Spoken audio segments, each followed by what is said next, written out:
Amen. Job chapter 29. So we're right in the middle of the longest speech in the book of Job. Job is responding to his friends, and he goes on for about 6 chapters.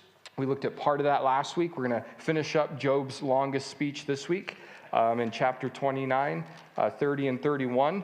So verse 1 just starts out with, "And Job further continued his discourse, and he said." So Job is just continuing to go straight on through what it was that he was talking about. And in verse 2 it says, "Oh, that I were as in months past, as in the days when God watched over me." Job's kind of reached this point in his trials where he's going back and remembering the good old days. He goes, man, if only I could go back in time, even just a few months ago. He says, oh, that I was just in a few months past and in the days when God was watching over me.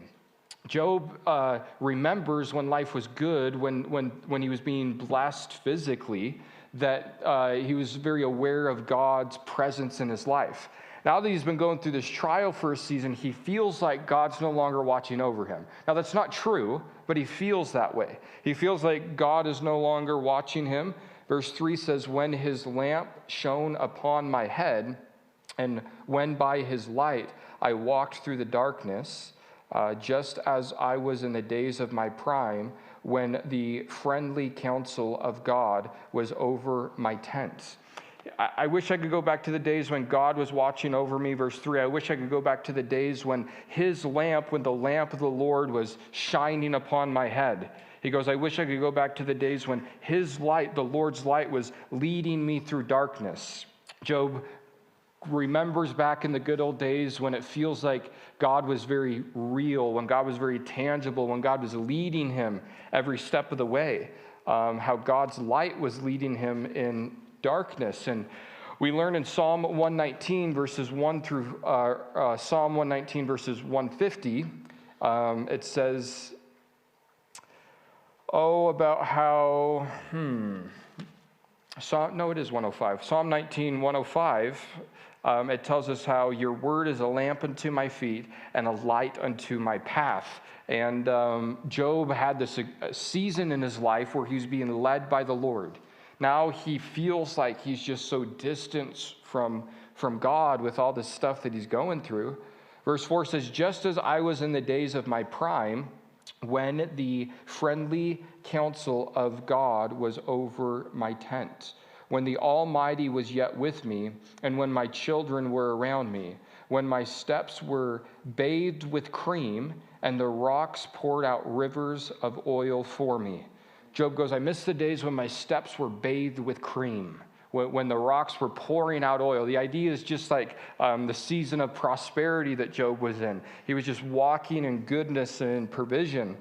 Verse 7, he says, when I went out to the gate by the city, when I took my seat in the open square, the young men saw me and hid, and the aged arose and stood.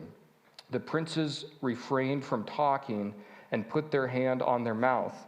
The voice of the nobles was hushed, and their tongues stuck to the roof of their mouth.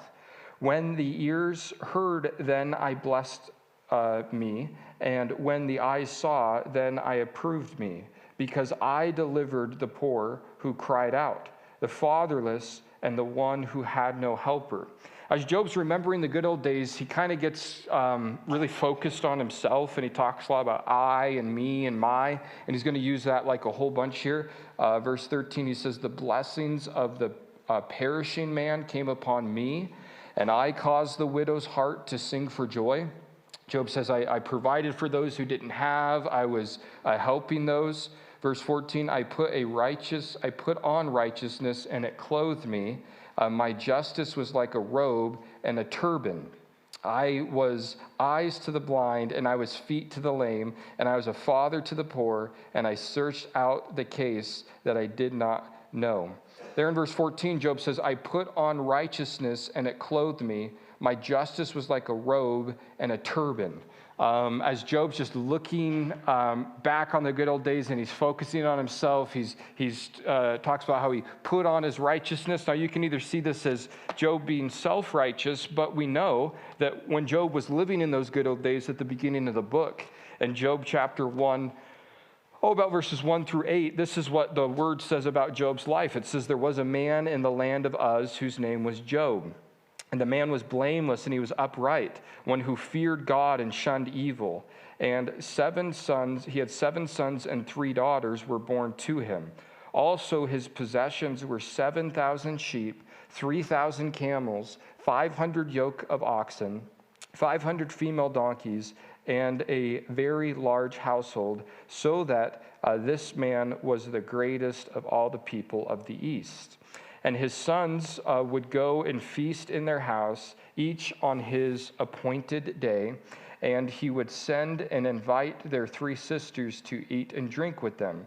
And so it was, when the day of the feasting had run, Job would go and he would make sacrifices and burnt offerings on behalf of his kids. It goes on there in Job 1:8 to describe him from God's perspective. It says that the Lord said to Satan, have you considered my servant Job, that there's none like him on the earth, a blameless and upright man who fears God and shuns evil? So when Job thinks back to those times and he's talking about holding on to his righteousness, the Lord saw him as a guy who was righteous, not perfect, but righteous in God's sight. So Job's not holding on to self-righteousness, I wouldn't think. He's just going back to those days before life got real tough. Back in Job 29, verse 15, he says, I was eyes to the blind, and I was feet to the lame. I was a father to the poor, and I searched out the cause that I did not know. Those who couldn't see, I was the eyes to the blind, he says. Those who didn't have feet, he says, I was their feet. I helped out people who needed help. Verse 17, he says, I broke the fangs of the wicked, and I plucked the victim from his teeth. Then I said, I shall die in my nests, and multiply my days as the sand. My root is spread out to the waters, and the dew lies all night on my branch. My glory is fresh within me, and my bow is renewed in my hand. Men listened to me and wait, and kept silence for my counsel. After my words they did not speak again, and my speech settled on them as dew. Job, thinking back to the good old days, he says, I would speak, I would give people counsel, I would give people advice, verse 22, and after my words they didn't speak again. They didn't argue with me, Job says, when I would share with them counsel. And my speech settled on them like dew. The words that Job would speak to people who were in the same situations that he kind of finds himself in now, they respected him. Verse 23, they waited for me as for the rain, and they opened their mouths wide as for the spring rain. He says in verse 24 that if I mocked at them, they did not believe it, and the light of my countenance they did not cast down. Job goes, I was so good back in the good old days that even when I would mock at my friends, they didn't believe it. So Job was such an honest guy that even when he was joking, his friends didn't think that he was joking, which is a shame, but it might be less of a shame than the alternative, the other end of the spectrum. Just this past Thursday night, I was picking up pizza to take to the youth group, and I dropped it off, and I said to Jordan, I said, I'm just dropping off this pizza. I have to go see someone in the hospital. And he just laughs at me. He's like, yeah, sure. And I just drop off the pizza, and I go to leave. He goes, where are you going? I said, I'm going to the hospital to see someone. And he goes, seriously? And I said, yes. But the problem is when you joke around so much, when it's actually time to be serious, sometimes people don't believe you. And they were just getting ready to play a game at youth group. He's like, do you want to play? And it's like, oh, I'd love to play, but I have to go to the hospital. So he thought that was just a lame excuse I was using, because sometimes I'll use the excuse of, oh, I'd love to play, but I got to get to Safeway before they close. I'll use that one quite a bit, even though it's like 7 o'clock and Safeway doesn't close till 9. It's like, I got to go. So he thought I was just kidding, but I wasn't. Job had the opposite issue. When he is kidding, no one just gets his jokes. I'm glad that doesn't happen for me. Verse 25, he says, I choose the way for them and sat as chief, as I dwelt as a king in the army, as one who comforts mourners. Job was one who was known for comforting, or literally that word could be translated encouraging those who were mourning. Job, we could say, maybe had like a Barnabas ministry, because there in Acts chapter 4, verse 36, if you remember, Barnabas comes onto the scene, and his name literally means son of encouragement. And Job was one who brought comfort and encouragement to people when they needed it. Chapter 30, verse 1, he says, but now. So chapter 29, thinking back on the good old days. Chapter 30, back to reality, the new season that he's in, that old season is gone. But now, currently, Job says, they mock at me. Men younger than I, whose fathers I disdained to put with the dogs of my flock. It used to be, back in the good old days, that the kids would run away, that the people would flee to me who needed counsel. Now, Job's completely different. He has these young men who are running to him and mocking him, and these type of young men that are mocking him, he says, their fathers I would disdain to put with the dogs of my flock. He goes, these kids' dads I wouldn't even trust to take care of my dogs, he says. Instead of people respecting me, I have these people that I wouldn't even trust with my animals. Their kids are running up and mocking me. Verse 2 says, indeed, what profit is the strength of the hands to me? Their vigor has perished. They are gaunt from want and famine, fleeing late to the wilderness, desolate and waste, who pluck mallow by the brushes and broom the roots for their food. Before we get any deeper into chapter 30, I mentioned how much I and me and my comes up in chapter 29, and many of you have probably heard of him, an old Bible teacher by the name of J. Vernon McGee. But in his commentary, he said that in Job 29, how Job was having himself a tea party, and the three people that he invited was I, myself, and me, and it reminds him of this little poem that I thought was cool. And it says this, I had a little tea party this afternoon at 3. 'Twas very small, 3 guests in all, just I, myself, and me. Myself ate all the sandwiches while I drank up the tea. 'Twas also I who ate the pie and passed the cake to me. So that's what Job is. He's having his own little pity party, tea party, and he invited himself to it all, and he's going through it all. Anyway, chapter 30, verse 4 is where we left off. He plucked mallow by the bushes. The idea is so poor that you're eating plants that aren't really meant to be eaten. You're digging up roots from the ground for food. Verse 5, they were driven out from among men, and they shouted at them as at a thief.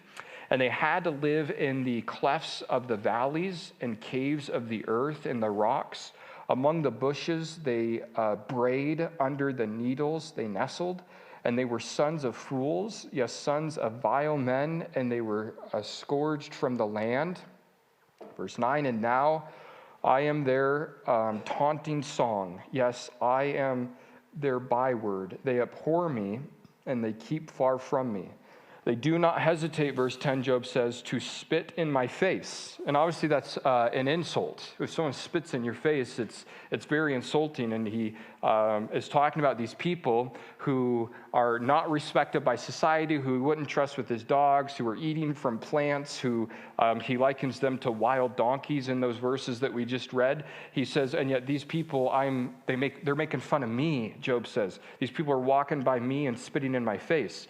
And it's just this contrast from chapter 29 to chapter 30 of how different Job's life has gotten in these few months. Verse 11, he says, because he has loosed my bowstrings and afflicted me, they have cast off restraint before me. At my right hand the rabble arise, and they push away my feet, and they rise against me, their ways of destruction. They break up my path, and they promote my calamity, and they have no helper. They come as broad breakers under the ruins storm, and they roll along.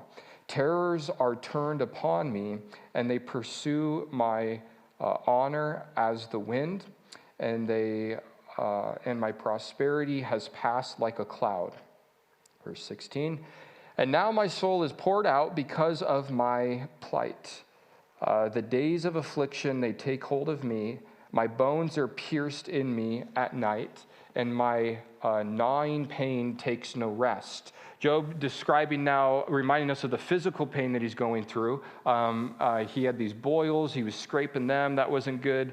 His bones are hurting him at night. He'll go into some more detail here as far as what he's suffering with. Verse 18, he says, by great force my garment is disfigured.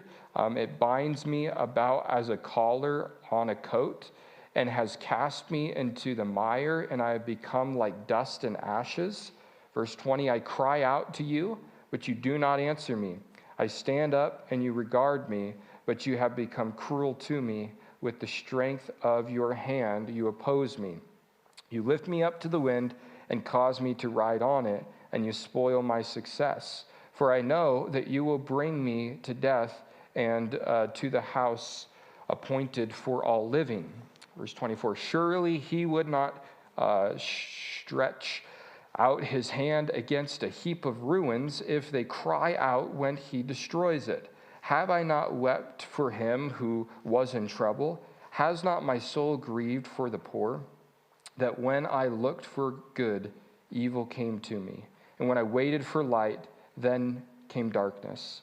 My heart is in turmoil and it cannot rest. Days of affliction comforted me. I go about mourning, but not in the sun. I stand up in the assembly and I cry out for help. And I am a brother of jackals and a companion of ostriches. And my skin, describing more of his issues, verse 30, my skin grows black and falls from me. My bones burn with fever. My harp is turned to mourning, and my flute to the voice of those who weep. So Job, as he's remembered the good old days, then he's reminded of the reality that he's in. Next, in chapter 31, he's going to make his case before God, and he's going to go on in chapter 31 to say, God, I haven't done this, and I haven't done this, and I haven't done this, and I haven't done this, and I haven't done this. I'm innocent, so why am I suffering with all of this stuff? And Job chapter 31, some call it Job's Sermon on the Mount, because what Job's going to kind of cover throughout this chapter kind of parallels the Sermon on the Mount. He's going to deal with lust. He's going to deal with greed. He's going to deal with all of these things that Jesus kind of addresses in Matthew chapter 5. So he starts out in Job chapter 31, verse 1, a great verse to know. He says, I've made a covenant with my eyes. Why then should I look upon a young woman? As Job is getting ready to prove his case to God that he is guilty, or that he's innocent, that he's done nothing wrong, that he's not guilty, he's going to start out with lust. And he says to his friends and to the Lord, he says, listen, I've made a covenant with my eyes. He says, why then should I look upon a young woman? This, Job chapter 31, verse 1, is a good verse that we use oftentimes in youth ministry because it's good practical advice. Jesus taught in Matthew chapter 5, verse number 28. He said this, Matthew 5, verse 28. Jesus, talking there on the Sermon on the Mount, he says, but I say to you that whoever would even look at a woman and lust for her has committed adultery with her in his heart. So Job here understands these concepts. So Job says, I've committed a covenant, a deal with my eyes, that I would not even look upon a young woman. In the next chapter of Matthew chapter 6, verses 22 through 23, Jesus teaches this about our eyes. He says, the lamp of the body is the eye. If therefore your eye is good, your whole body will be full of light. But if your eye is bad, your whole body will be full of darkness. If therefore the light that is in you is darkness, how great is that darkness? Job understood that his life and that his actions and that his thoughts and that his hearts were directly related to what he laid his eyes upon. So Job was a guy with great wisdom who says, I've made a covenant with my eyes that I wouldn't even look upon a young woman in that type of a way. Job's a guy, he's got a wife, he's just like, I'm got my blinders on, he says. really good advice. And he's going to go on here to describe more of this idea. He's going to get into lust, and specifically he's going to talk about, when we get down to about verse 12, adultery. But it all goes back to verse 1, where if you're protecting what you're seeing, you're protecting yourself from what you can be doing. And it's just super wise. And sometimes, people have different standards when it comes to things like this, and to a certain level, that's okay. But just maybe a practical one in my life, or at least this is a good excuse for me. Back in September, I decided I wanted to get a gym membership. So I get a gym membership, and I sign up for 2 classes to actually take in the gym. One is kickboxing, and one is cycling. If there's something interesting about classes at the gym, at least those 2 classes, kickboxing and cycling.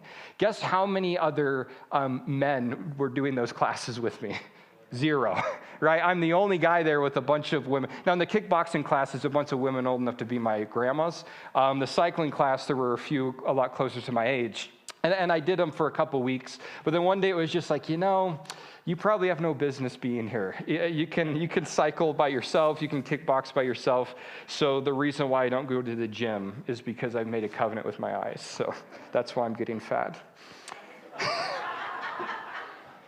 Verse 2 goes on to say, "For what is the allotment of God from above, and the inheritance of the Almighty from on high?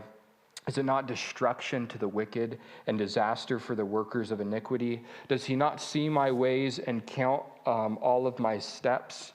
Verse 5, "If I have walked with falsehood, or if my foot has hastened to deceit, let me be weighed on honest scales, that God may know my integrity." Job says, look, God can be my judge. God can look at my life. God can judge me. God can balance me on honest scales. And Job's very confident as he's dealing with his friends who have accused him that the reason why his life is terrible right now is because of some sort of sin that he has. Job says, God can be the one who judges me and judge my life on scales. Job's confident that he's innocent. Verse 7, he says, "My step has turned from the way. Oh, my heart walks after my eyes.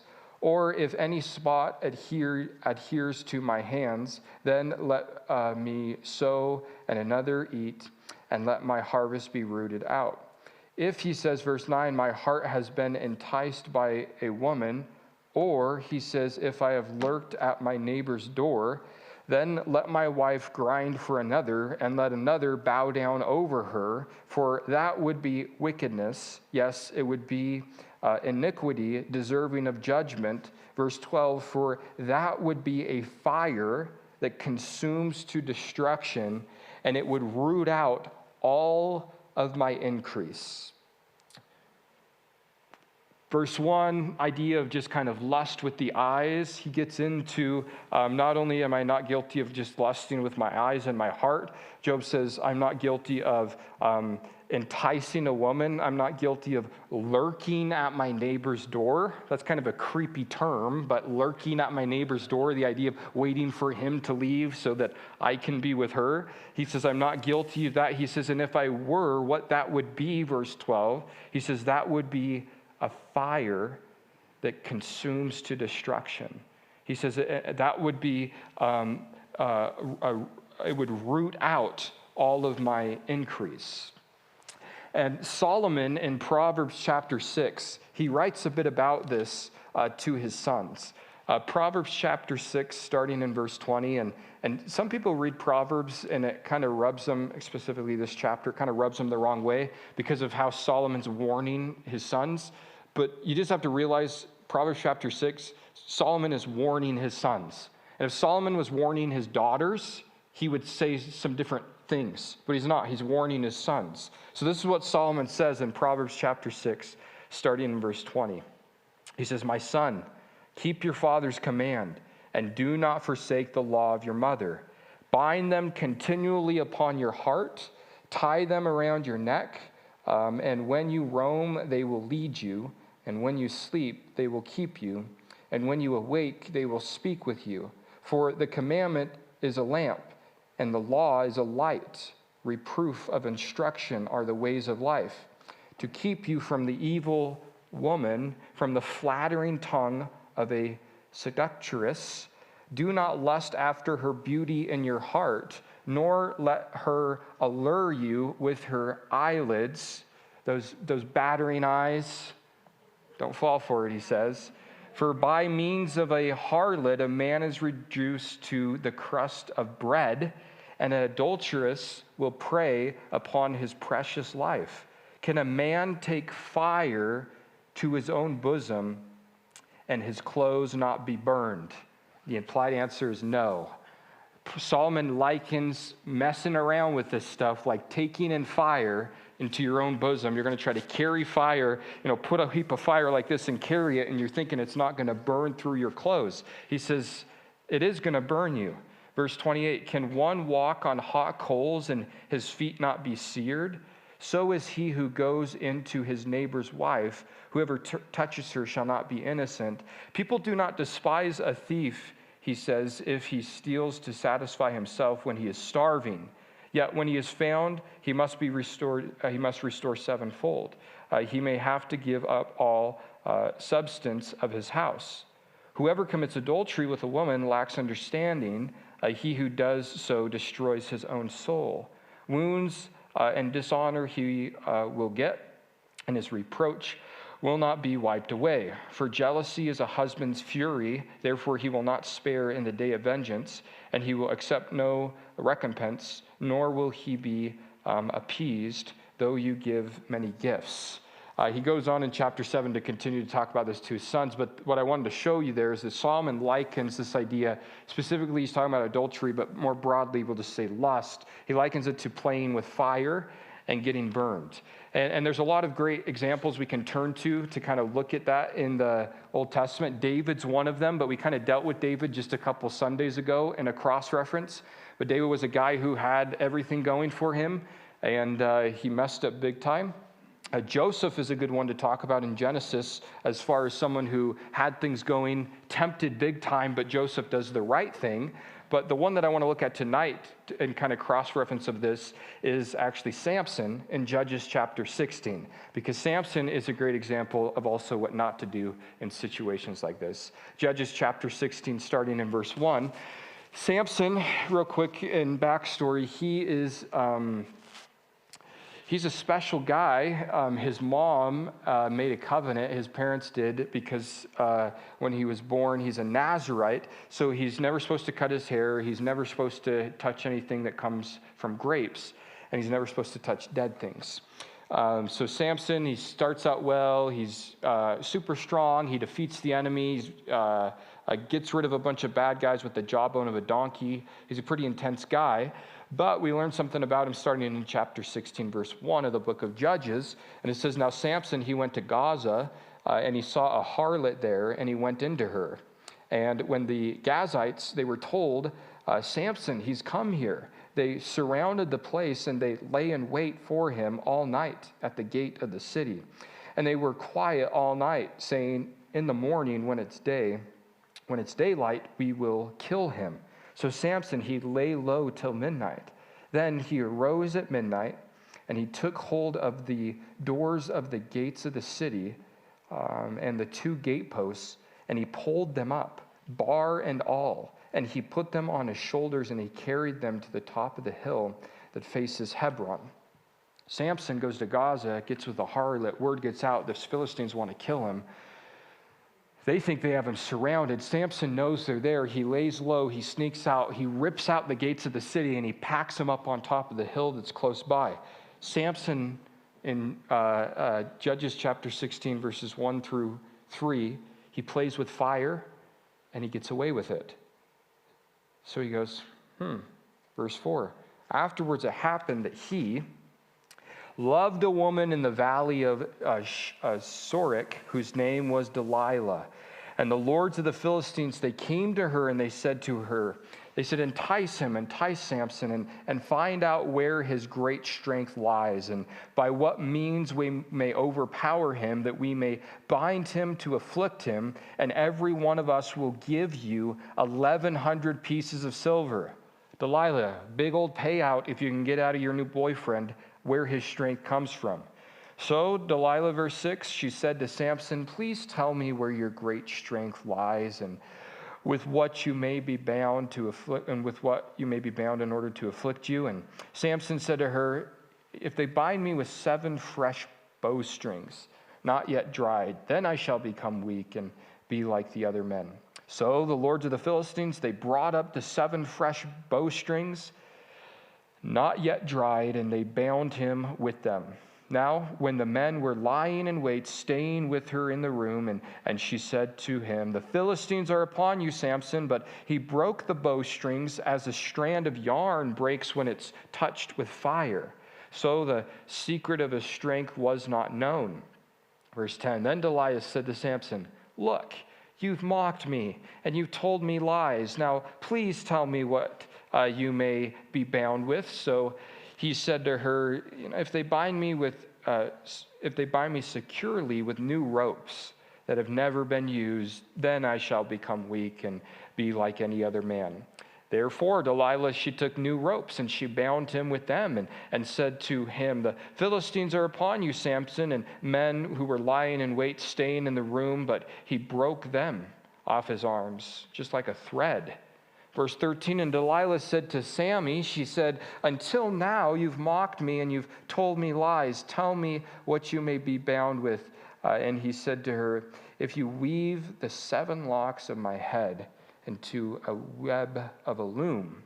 So she wove it tightly with the batten of the loom, and said to him, the Philistines are upon you, Samson. But he woke from his sleep, and he pulled out the batten of web of his hair there in the loom. Verse 15, and then she said to him, how can you say I love you when your heart is not with me? You've mocked me these 3 times, and you've not told me where your great strength lies.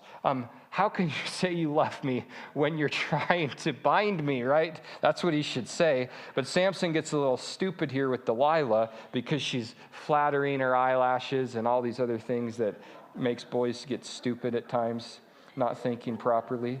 Verse 16, and it came to pass when she pressed him daily with her words and pressed him so that his soul was vexed to death. She just wouldn't drop it every day. You don't love me. If you loved me, you'd tell me your secrets, blah, blah, blah, blah, blah. Verse 17, that he told her finally all of his heart. And he said to her, no razor has ever come upon my head, for I have been a Nazirite to God from my mother's womb.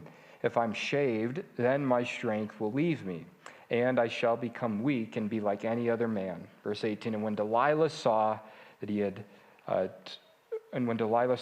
had told her all of his heart, she sent and called to the lords of the Philistines, saying, come up once more, for he has told me all his heart. So the Lord of the Philistines came upon her and brought the money in their hand. And she lulled him to sleep on her knees and called for a man and had him shave off the 7 locks of his head. And then she began to torment him, and his strength left him. And she said to the Philistines, the Philistines are upon you, Samson. So he awoke from his sleep, and he said, I will go out as before at other times. I will go out before as other times. But the problem is this isn't like every other time. Every time is like every time until it's not anymore. And now it's not anymore. I'll go out just like all the other times, he says, and I'll shake myself free. But, the end of verse 20, he did not know that the Lord had departed from him. Verse 21, and the Philistines, they took him and they put out his eyes and they brought him down to Gaza and they bound him with bronze fetters, and he became a grinder in the prison. However, the hair of his head began to grow again after it had been shaven. Job, Solomon, Samson's life, you play with fire, you'll get burned. Samson played with fire, didn't get burned. Played with fire, didn't get burned. Played with fire, didn't get burned. Played with fire, didn't get burned. Played with fire, everything got consumed. All that he had got rooted up, just like that. Never the same. He gets his eyes plucked out. He gets binded up, and now he's just like walking around in a circle, running this grinding mill that usually like a donkey would do. Clever way of saying what happens to Samson's life is sin binds us, it blinds us, and it grinds us. He's blinded, he's binded, and he's grinding, and he's stuck there. And the point of all of this is just to remind us, and most of us have probably learned these lessons either vicariously through watching others or the hard way, but that it's true. That if you play with fire, you get burned. And one of the hardest things to convince young people is the truthfulness of that statement, because they mistake, and we talked about this in Romans chapter 1. What we do as humans is we mistake the long suffering of God as God's approval of our sin. Well, I haven't been burned, so I will never be burned if I continue to compromise. No. God's mercy, God's long suffering is not his approval. It's his mercy. But you play with fire long enough, you get burned, and you don't just get burned. The end of Job chapter 31, verse 12 says, and it would root up all of your increase. David had it all. He was never the same after his experience, after his sin with Bathsheba. Samson had it all going for him. He's never the same after it. And it's just a great reminder that God's word knows best, and sin isn't bad because it's forbidden. It's forbidden because it's bad. Jesus is trying to save us. He's trying to rescue us from destructive garbage in our lives. Anyway, verse 13 of Job 31, he says, if I have despised the cause of my male or female servants when they complain against me, what then shall I do when God rises up? When he pushes, how shall I answer him? Did not he who made me in the womb make them? Did not the same one fashion us in the womb? Yes. Verse 16, if I have kept the poor from their desire, or caused the eyes of the widow to fail, or eaten my morsel by myself, so that the fatherless could not eat of it. One last point from Samson that I thought of as he goes on here. Sorry. Samson's dealing with Delilah here, and he says, we learn there in Judges 16 that he essentially the word is just, I gave her all my heart. That's where he messed up.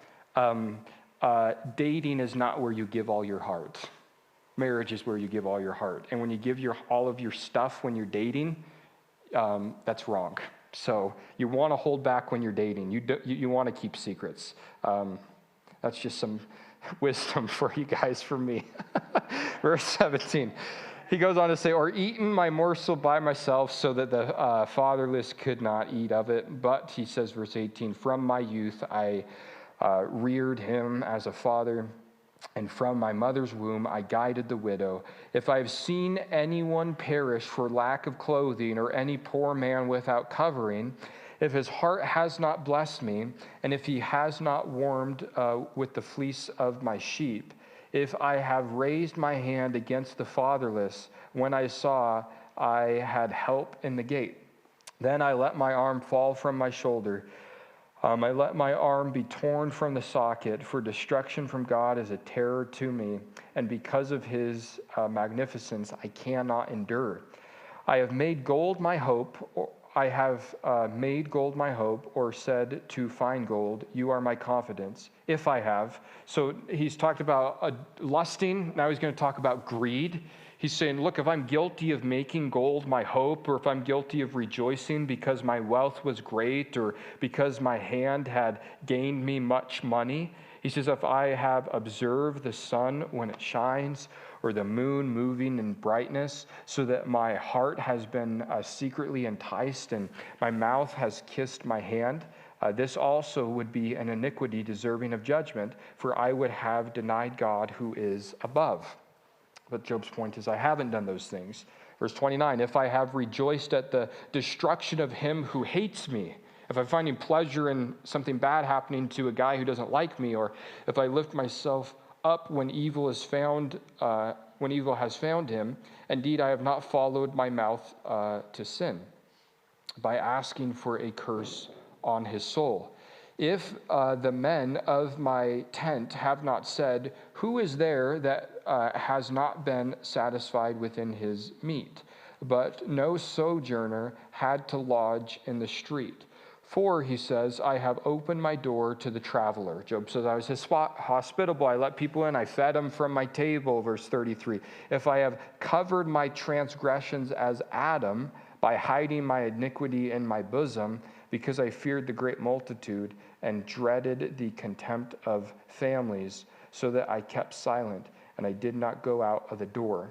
When he says in verse 33, he says, if I have covered my transgressions like Adam, this is interesting because either the problem in the Hebrew here is that the word for Adam and the word for man is the same word.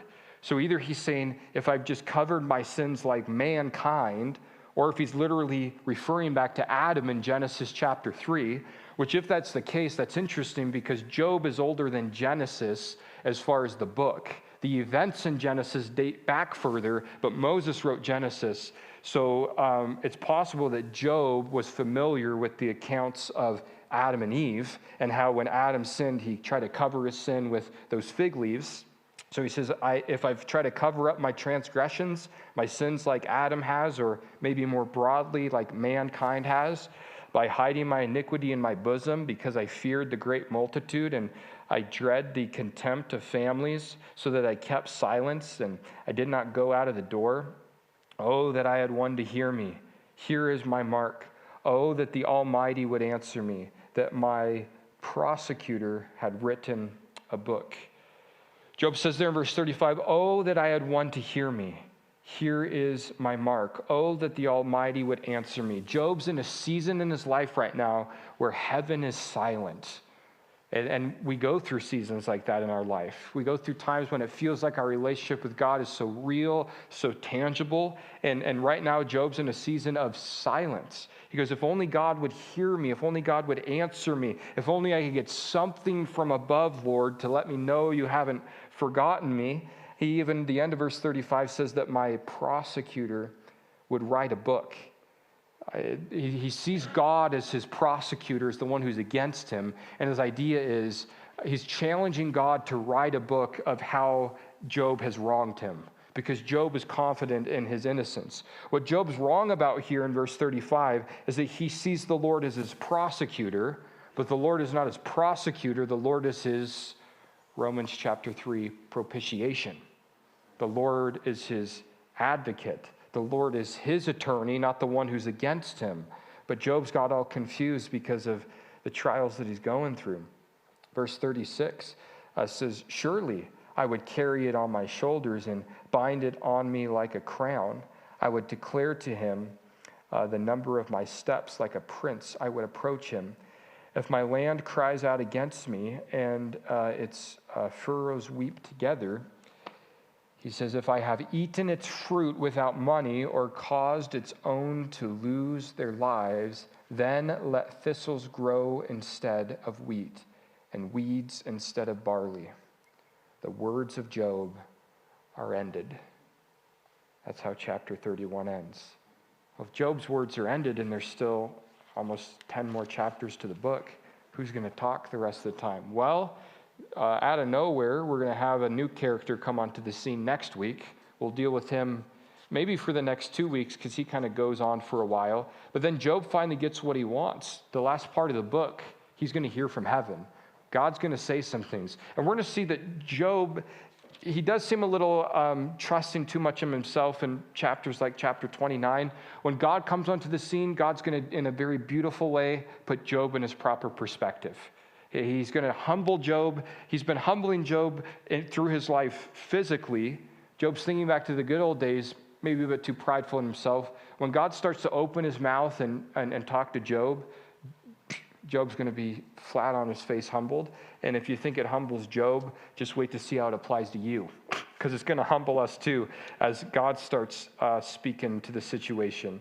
So we'll get into Elihu next week. I'd like to tackle them all in one sitting. I don't know if we'll be able to, just simply because I want to get to God's part sooner than later, but we'll see where we make it. But this Sunday we'll be in Romans 5, so you can read ahead there, but let's pray to wrap things up tonight. Jesus, we thank you for these chapters in Job. We thank you for the book of Job, and Lord, I pray that we're kind of in the middle of it, and the perspective of it, we don't quite have it all yet. But Lord, I trust that when we get to the end of it and then we look back, we're going to be grateful for these long stints of talking between either his friends or Job, because it just shows us, Lord, a beautiful pattern, a beautiful picture of what's happening in the book of Job right now is Job's waiting. And he's talking while he's waiting, but he's waiting. And whether if he knows it or not, he's waiting on you. And Lord, you're showing up. You're going to get involved. But you get involved in your timing.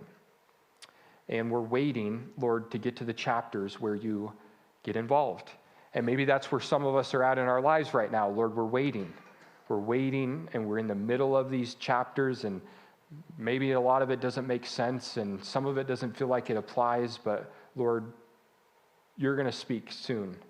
You're going to get involved in the situations where it feels like maybe we're no longer under your protection, or we feel distance from you, or whatever the case might be. So the bigger picture of Job, Lord, it's a beautiful picture for us in our lives. And the things we just looked at tonight, Lord, we just pray that we'd receive from you, and that it'd go into our hearts and into our minds, and the practical wisdom there in chapter 31 of regardless of age, or if you're a male or a female, it's a good wisdom. Make a covenant with our eyes, Lord, that we wouldn't put garbage before our eyes, Lord, because what we watch is going to affect how we think. It's going to affect how we dream. It's going to affect what we want. So it's pretty wise, Lord, to just decide that we got to be careful what we put in front of our faces, because Satan wants to do all that he can to burn us up. And Lord, he already can't burn us up for eternity because we belong to you. But if he can try to burn us up with day-to-day sins in our lives, he'll take that avenue. So Lord, help us not to play with fire, because we get away with it until we don't. And it's payday one day. And we just want to avoid that stuff. So yeah, we just thank you for tonight. Thank you for this week. And we look forward to Sunday, getting into Romans 5 and seeing more of the good news. Jesus, in your name we pray. Amen.